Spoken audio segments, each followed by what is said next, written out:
Modern Jewish women who cover their hair ascribe various meanings to the act.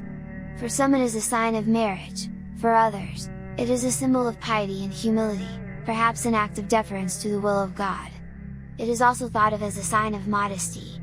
In biblical times, in the Middle East and the ancient Greco-Roman worlds, it was customary for the hair to be covered, at least by married, respectable, and free women.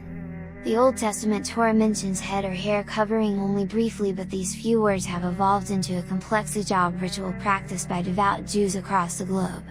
The claim that covering the hair was a biblical injunction comes from a small passage in the book of Numbers referring to the priest uncovering or loosening a woman's hair as a punishment or humiliation.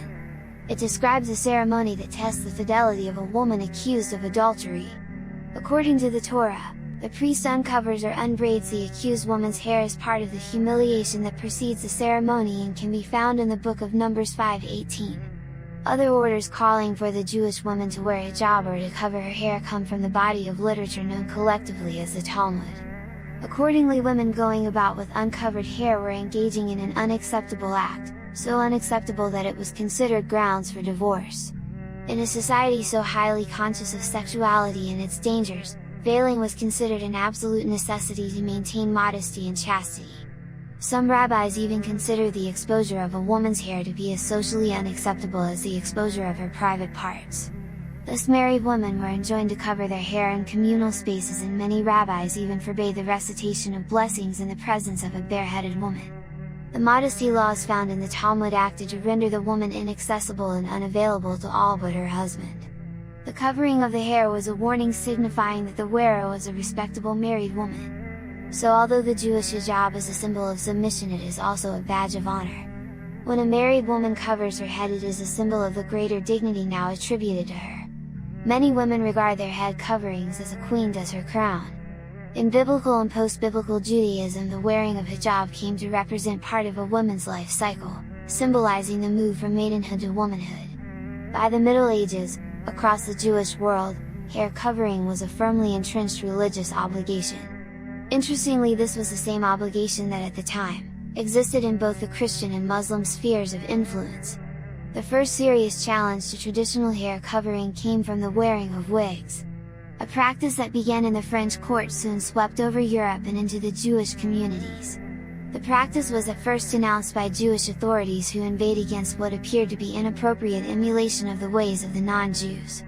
Many maintained that the traditional prohibition against women displaying their hair was to prevent feminine attraction from giving men sinful thoughts. The wig, they claimed, could evoke the same feelings as the woman's own hair. Nonetheless, the wearing of wigs soon crept into Jewish communities and was eventually accepted. Despite this, many Jewish women continued to find it difficult to wear a wig instead of the more traditional scarves and veils, and some wore the wig but covered it in the usual manner. The wearing of wigs as a hair covering also had a comeback in the 19th and 20th centuries, when Jewish women needed to participate in secular life but did not want to compromise religious edicts. When the external pressures of the European life forced many Jewish women to go out bareheaded, some found it more convenient to replace their traditional veil with a wig.